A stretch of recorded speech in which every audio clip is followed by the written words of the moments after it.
Up here, but I did enjoy the break. I was kind of thinking, um, Mel and I started working with the congregation here in, I guess, 2008, and I don't think I've ever had a break from teaching on Wednesday night. So it was kind of nice to have a little bit of a break. Appreciate Will filling in. He did an excellent job with the end of the book of Daniel. And I'm glad that appreciate Gary filling in last week for me too while I was gone. I'm kind of glad though that we're changing gears because before our study tonight, we'd been going through the Kings. Then we transitioned into the book of Daniel, and a lot of history, a lot of dates, a lot of names that we were going through in the Old Testament study. And so we're going to transition over to the New Testament and the life of Jesus. And that's for me at least, that's a little bit easier of a study. And of course, instead of dealing with a lot of history and names, we deal more with individual stories and events that are probably most, if not all of us, already read them and know a lot of them by heart. But as you begin to think about the story of Jesus, of course, Matthew begins his account of the gospel with what we refer to as the genealogy of Christ. And so that's what we're going to be looking at tonight. As you can imagine, as you read through those lists of names, there's not a lot of discussion that would probably immediately pop into our minds. But we're going to try to deal as best as we can with it and talk about some of the highlights of the genealogy of Christ, and then, of course, why that's relevant for us to study and why God saw fit to put it in the Bible. Let's start with question number one, though, on our handout. We always have a kind of a discussion or a think about it question. As you can imagine, it deals with the idea of genealogy. Is there anybody here tonight, has anybody ever researched your family tree? Or is there anybody here that's really interested in things like that? You know, I've never done that personally. I've never gone back and tried to go through my family tree and trace our roots back as far as we can. My grandma, though, she was really big into that. And I can remember that one of the things that she always liked to brag about, she said, you know, we're related to Jesse James. I think everybody and their brother's related to Jesse James. But of all the people that I'd want to be related to, I don't know that that's one of the key figures that I would point to or brag about. Does anybody do that in their life? Do you have any interesting characters or events that you can trace your roots back to? Go ahead.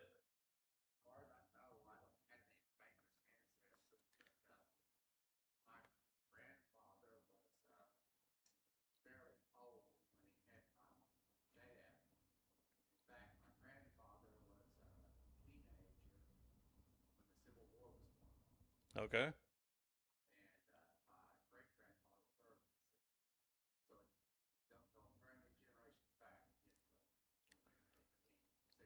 Yeah, it's really not that far removed, a lot of it. I mean, we think it is, don't we? It seems like it is. But yeah, you don't have to go very far back in your family tree to run into people who were involved in a lot of major events here in the world. Of course, you know, my grandfather, he was World War II veteran, so I mean, there's all kinds of people that we could go back probably in our family tree and roots and kind of point to and identify them. Do you think that's something that's important to us as Americans?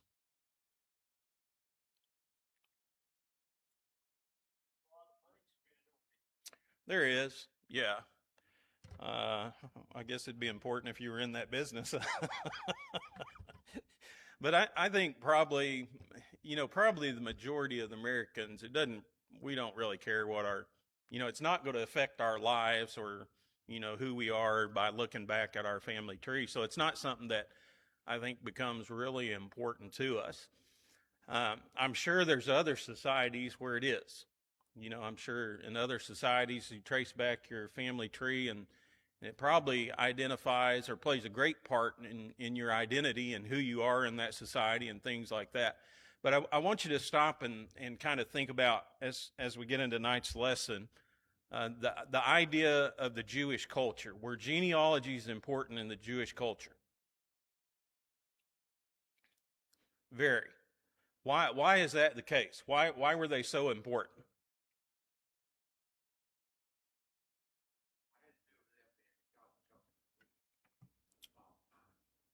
Yeah, it really had to do, well, it had to do with your identity, didn't it? I mean, when you go back in the Jewish culture and you start tracing your roots, it identified who you are. But part of it was so important because whenever they came into the land of Canaan, remember the land was divided up by tribes and families.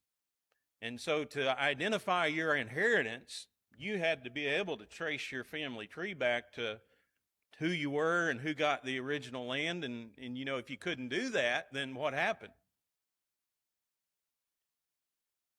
You didn't have any land, right? You didn't receive any of that in inheritance. So you had to be able to prove those types of things.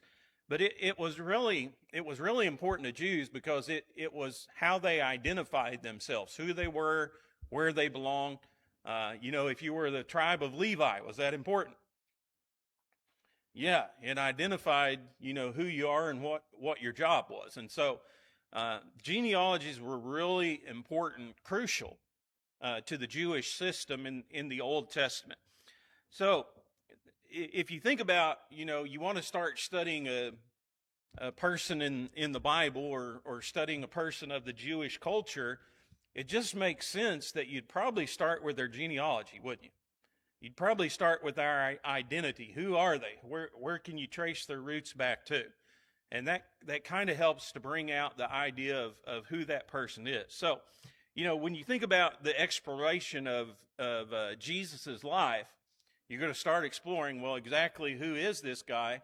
Just makes sense that Matthew would start with his genealogy. He would start with his identity. And so as we study through this, again, there's a lot of names, but it's kind of important to be able to trace back and identify exactly who Jesus was, and we'll talk a little bit more as we go along. Why is that the case? So number 2, we're looking at Matthew chapter 1. We're going to look at Matthew's account first, if you want to turn over there. And then depending on the amount of time we have left, we'll try to cover a little bit of Luke's too. But in Matthew chapter 1, you're going to read Jesus' genealogy there. And question 2 on your handout, pretty obvious. We've already answered that. Whose genealogy is Matthew tracing? That's Jesus. But I want you to stop for just a moment and ask this question. Think about it. And think about it from a biblical perspective. Why is it important that we have a record of Jesus' genealogy?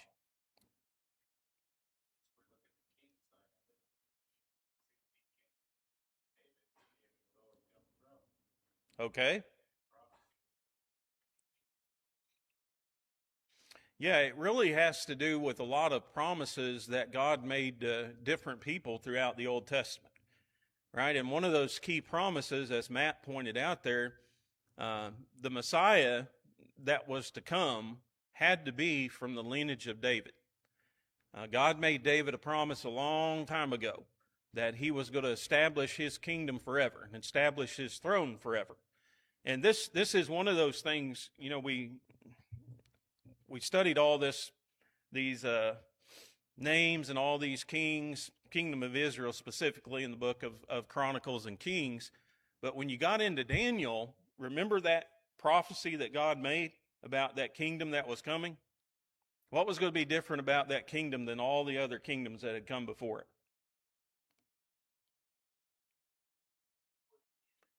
It'd be everlasting, wouldn't it?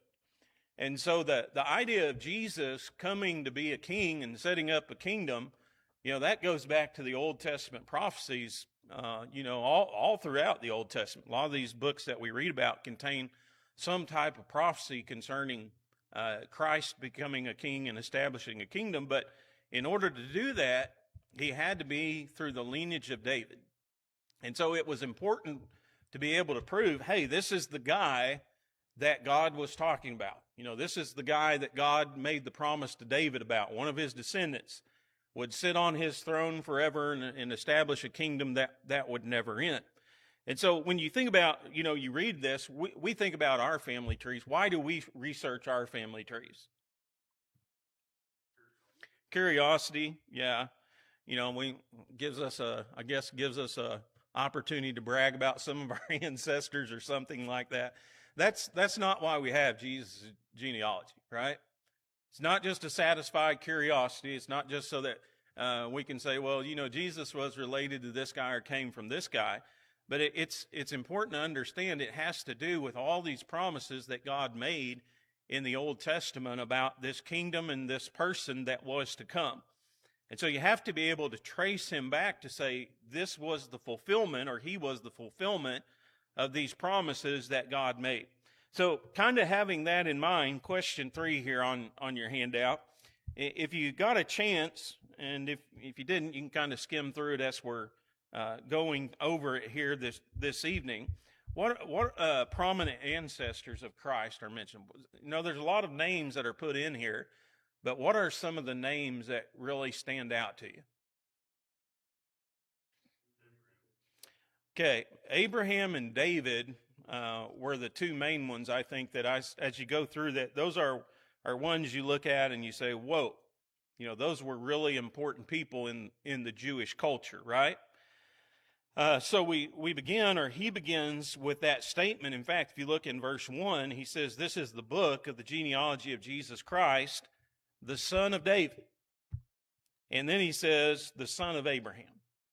So those are, right away, Matthew identifies two very important Jewish figures in the genealogy of Christ. And here's why it's so important. Let's take just a minute and look at a couple of these prophecies. I don't want to spend all night on them, but turn back to 2 Samuel chapter 7 with me.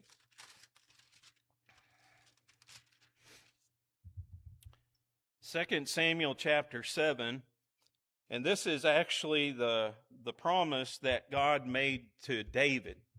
And so again, you have this idea that Jesus had to be an ancestor of David or descendant of David in order to fulfill this promise that God made to him. But in 2 Samuel chapter 7, and there's a lot that we could read. Let's just go down to verse 12, and we'll read a few verses here. Here's God speaking to David. Here's the promise that he made to him. He said, when your days are fulfilled and you rest with your fathers, I will set up your seed after you, who will come from your body, and I will establish his kingdom.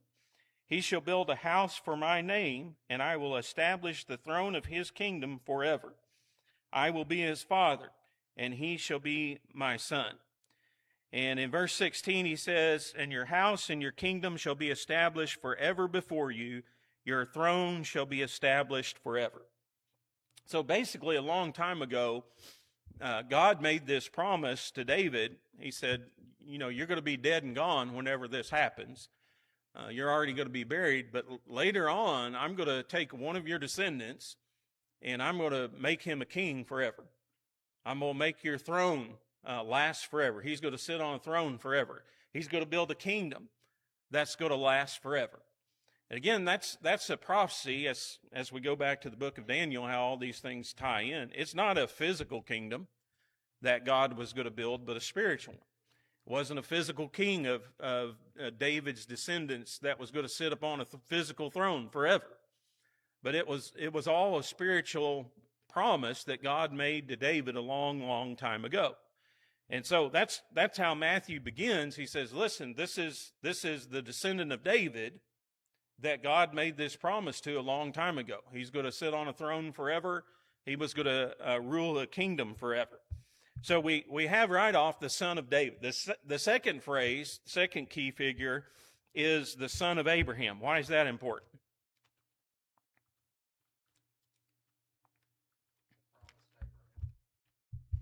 Promise that God made to Abraham, right? Abraham was before David. But again, when you go back to the book of Genesis, and I'll just read a couple verses here. Genesis chapter 12, basically verses 1 through 3, you have the three great promises that God makes to Abraham. But I'm going to concentrate on the third promise, verse 3. He says, and in you all the families of the earth shall be blessed. And we're told a little later on in chapter 22, let me get the right verse here.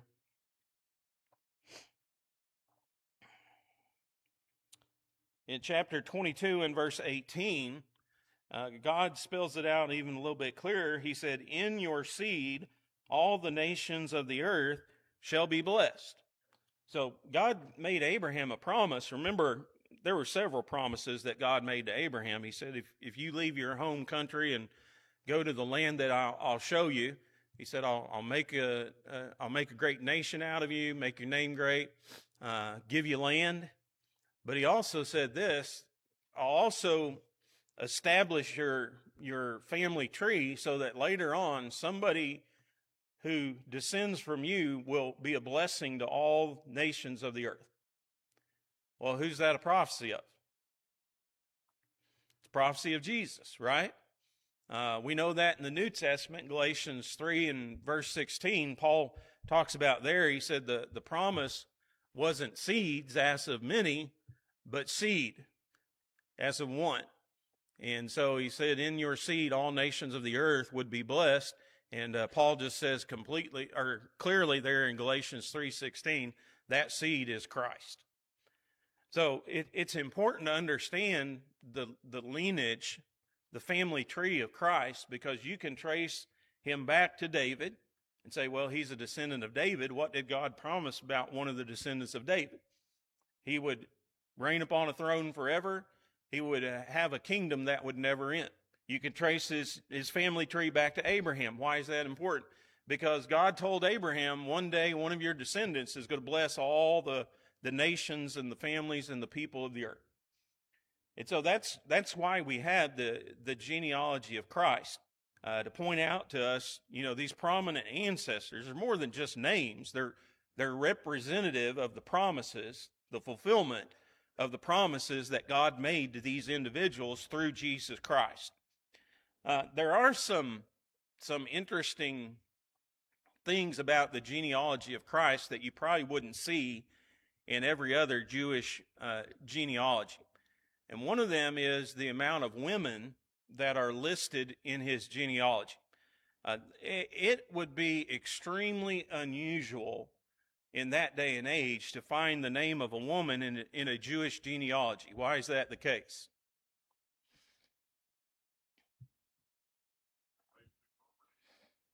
Yeah, identities and heritage came through the father, didn't they? And so you identified yourself with your father. That was your name, that was your heritage. And so it was just really unusual to find a name of a woman in a Jewish genealogy. But when you look through the genealogy of Christ, there are actually four women from the Old Testament that are listed there.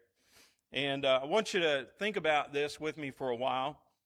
First of all, let's identify these women, and then let's just kind of let's talk about or let's say what we know the most, or what am I trying to say here? That we remember the most. That's the right words, man.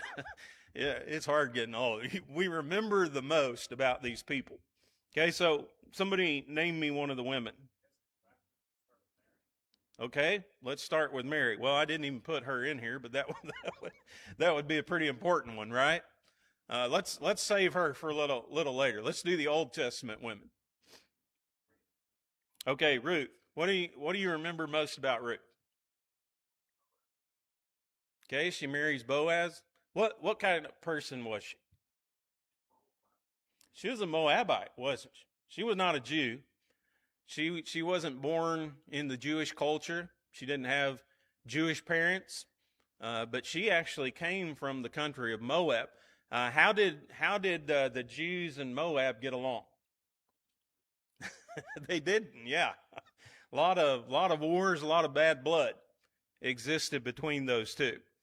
But she converted to Judaism, didn't she? She left her country. She came over to Israel. She lived under the law, and she was an amazing woman when you read about her in the Old Testament. I mean, high quality, high character type of person. Why did she end up going over to Israel in the first place? Do you remember?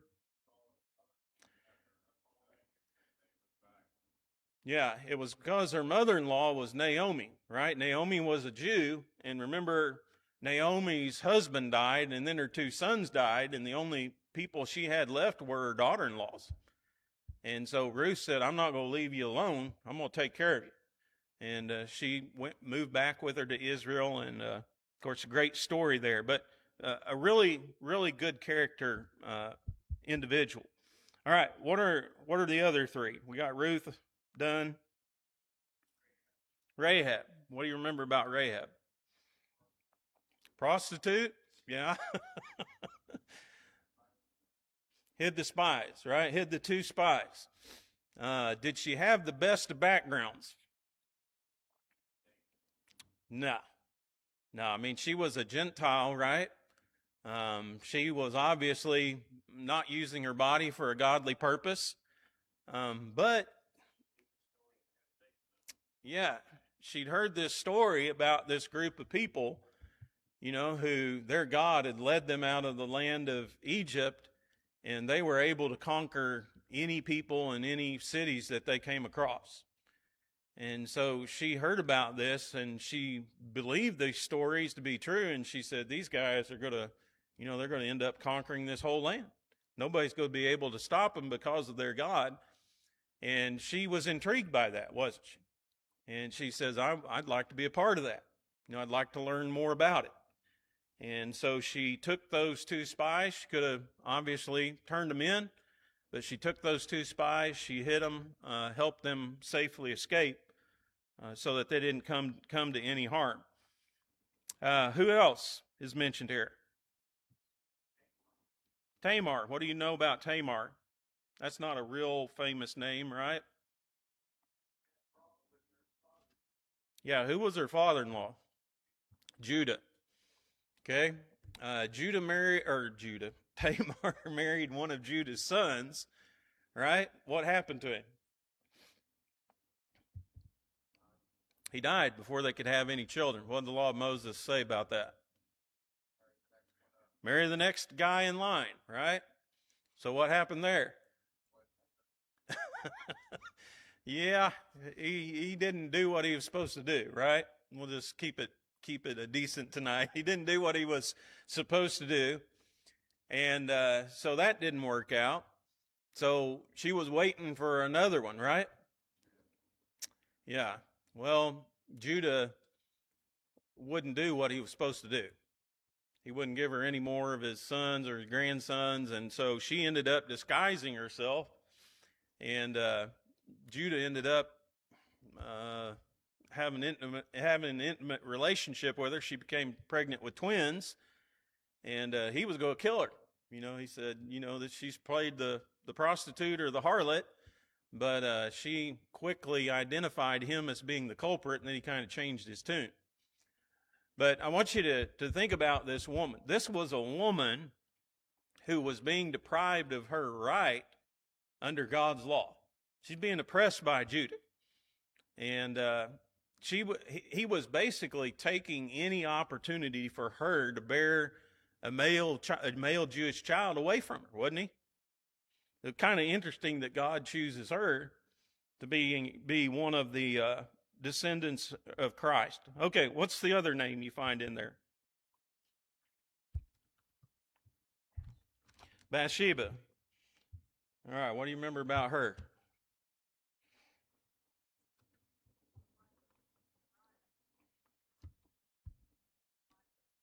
The wife of Uriah. Yeah, Uriah the Hittite. David had an infatuation with her, didn't he? Ended up while Uriah was away, that through the king's order, he took her. He lay with her. She became pregnant because of that. David had to cover it up, and so basically sent the death orders for Uriah. Then he ends up marrying her. This is an interesting one for me because, while we read that account, the Bible clearly describes to us the mindset of David. I don't read anything about Bathsheba, do you? I know a lot of people will say, well, she shouldn't have done it. And I'd agree with that. But you also have to understand this. When you got a king's order, and that was a king's order for her to come to his house, into his bed, you didn't obey it, what happened to you? You were dead. And so I don't know what part she played in it, but it is interesting that God chose her to be in the lineage of the family tree of Jesus Christ. But think about that. I mean, do you think there's any significance in the women that are mentioned here and chosen and identified in the family? Obviously, there's a lot more women, right? Why these 4? Why are they identified? Why are they put into this account?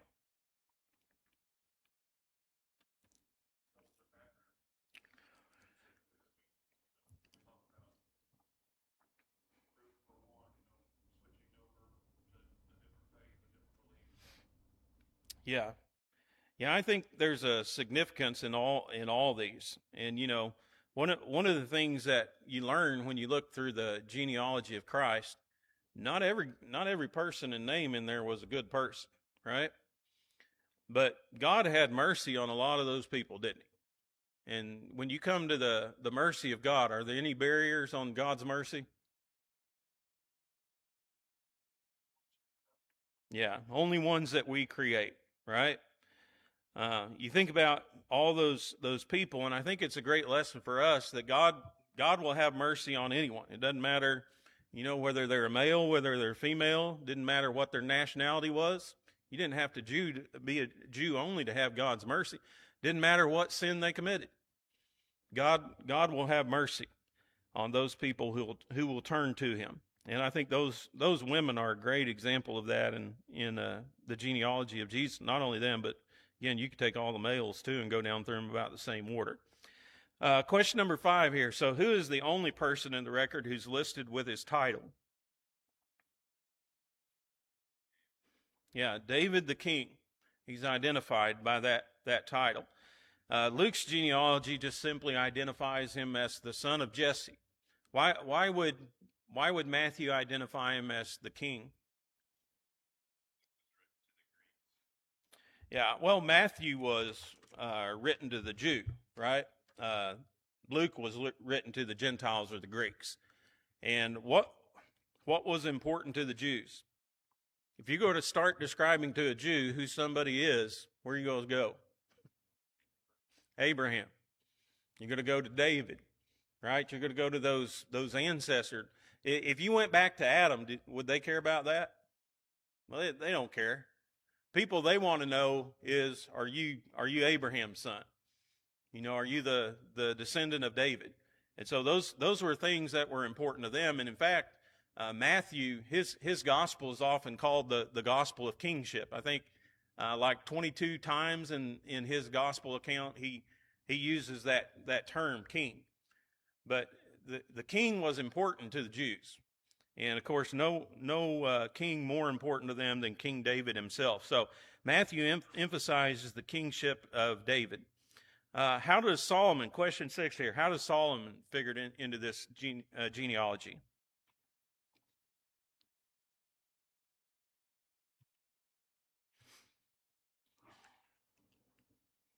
Who were his parents?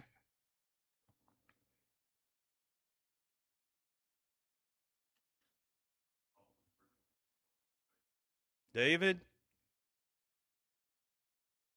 Yeah, Bathsheba. One of the other ones we got in there. It is kind of interesting to think about. And again, this is just kind of speculation. I mentioned, doesn't really, we fault Bathsheba for taking a bath where she was and not covering up. But if you study the culture of that day and age, that's pretty common. I mean, that wasn't a different thing that didn't normally happen. But if you think about the idea that David, sought her out for vile purposes and killed her husband, just makes sense to me that God would have mercy on her, find a place for her in his family. But again, it's kind of speculation on my part. Question 7 here, the genealogical record is divided into what 3 periods?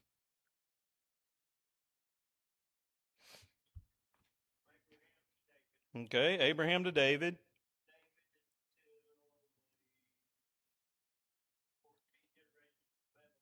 Okay, David to the Babylonian captivity.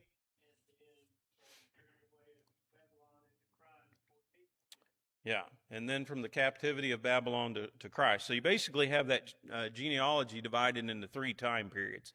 Does anybody, this is not something you're going to find in the scripture here. You'd have to do a little bit of research. Question 8. Anybody have any idea what type of time span we're talking about? How long this genealogical, I'll get it right here in a minute. Man, I got tongue twisters tonight. How long that record covers?